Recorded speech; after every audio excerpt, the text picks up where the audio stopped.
कहानी सच्ची दौलत किसके पास। बहुत पुरानी बात है।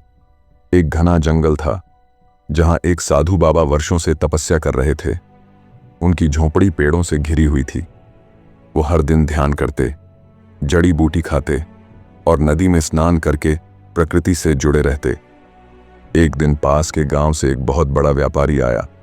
उसके पास सोने की अंगूठियां, महंगी पोशाकें और नौकरों की टोली थी।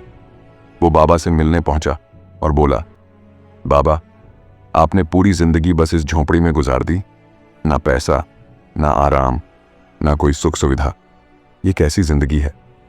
बाबा मुस्कुराए और बोले, बेटा, और तुम्हारी जिंदगी कैसी है? दौलत है, लेकिन सुकून है क्या? व्यापारी हंसते हुए बोला, बाबा, मेरे पास सब कुछ है। बंगला, घोड़ा, व्यापार, नौकर। मैं जो चाहूं खरीद सकता हूं। बाबा बोले, तो क्या नींद भी खरीद लेते हो, या सच्चा अपनापन? व्यापारी थोड़ा चुप हुआ, लेकिन फिर बोला, आप तो त्याग की बातें करते हैं, लेकिन अगर मैं चाहूं तो इस जंगल को भी खरीद सकता हूं। बाबा धीरे से मुस्कुराए और बोले, तू एक काम कर, मैं तुझे एक चीज देता हूं। अगर तू इसे लेकर अगले सूरज ढलने तक पूरे जंगल में घूम ले और तय कर ले कि कितनी जमीन चाहिए, तो वो तेरी हो जाएगी। व्यापारी को यह सौदा पसंद आया। बाबा ने कहा, पर एक शर्त है, सूरज ढलने से पहले वापस इसी जगह लौट आना होगा। अगर नहीं लौटे तो तुम सब कुछ खो बैठोगे। व्यापारी तैयार हो गया। सुबह हुई, सूरज निकला और व्यापारी भी दौड़ पड़ा। पहले थोड़ा चला, फिर देखा, यह हिस्सा ले लूं, नहीं, थोड़ा और आगे बढ़ता हूं। फिर उसे एक नदी मिली तो सोचा, यह भी मेरी होनी चाहिए। फिर एक पहाड़ी मिली, क्यों ना इसे भी ले लूं।